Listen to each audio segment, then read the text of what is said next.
In the world of comparative law, where experts dig into how different legal systems work, there's this one tool that everyone seems to either love or hate.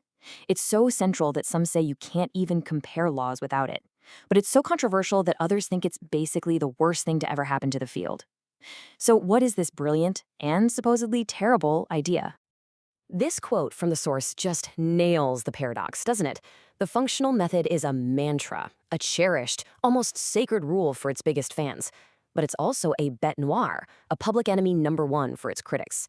How can one single idea be both the hero and the villain of the story? Well, that's the puzzle we're going to unravel today. So, to get to the bottom of this whole thing, we've got to start with a really basic question.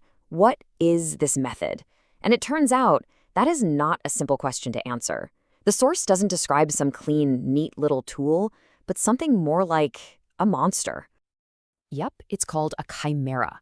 Now, in mythology, a chimera was this bizarre creature with the head of a lion, the body of a goat, and the tail of a serpent, a complete mishmash of parts that just don't belong together. And that's exactly the problem here. The functional method isn't one single coherent idea. It's a jumble of different, often contradictory theories, all bolted together. In fact, its name is a huge part of the problem. The author actually calls it a triple misnomer. So first off, there isn't just one functional method, but a whole bunch of different versions. Second, what people are calling functional often has nothing to do with function at all. And third, a lot of the time it's not even a rigorous method, but more like a vague feeling. So let's try to break this chimera down. What are all these mismatched parts it's made of?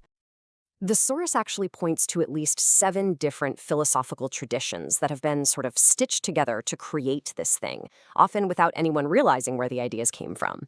Let's just look at a few to see how wild the mix is. For starters, part of its DNA comes all the way from the ancient philosopher Aristotle. This is the idea of telos, the belief that everything, a law included, has this kind of inherent purpose, a natural, correct end that it's always striving for. But then, and this is a total 180, it also borrows from Darwin. This is the idea that law isn't striving for some ideal purpose. No, it's just evolving through trial and error, adapting to whatever society needs. The laws that fit the environment best are the ones that survive.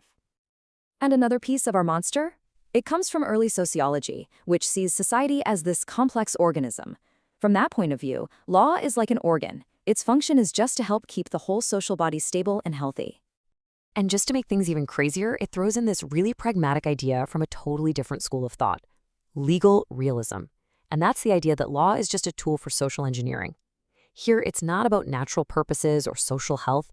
It's about actively using law to get what you want. You see the problem, right? You've got ancient philosophy, evolutionary biology, sociology, pragmatic legal theory. All these conflicting ideas are just crammed together under one name. This is the chimera. It's a total mess, which explains why scholars can argue so furiously about it.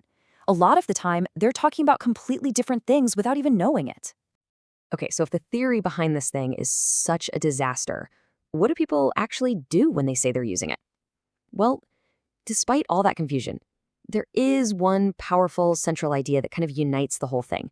It's called functional equivalence. And the core idea here is actually pretty simple. Functional equivalence just means you stop comparing legal rules that only look the same on paper. Instead, you start with a real-world problem, and then you go looking for all the different ways that different legal systems try to solve that one problem. The solutions might look completely different, but if they get the same job done, they are functionally equivalent. Here's a great example. The problem is universal. Someone gets hurt in an accident and they need to be compensated. The English system uses tort law. You sue the person at fault.